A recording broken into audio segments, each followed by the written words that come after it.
I'm just cherishing all the moments that I had here with my friends, with my teachers. It's so nice to meet all my teachers. They're more than a teacher. They're so close to me. They motivated me well.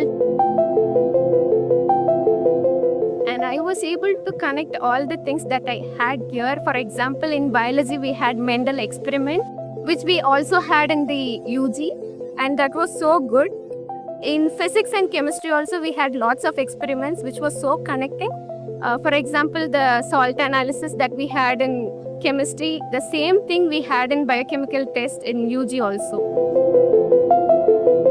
Today, MMS students have the privilege to access the STEM lab and other language lab also. So when I was in 12, I don't have this kind of labs. So I'm kind of jealous by looking at these students.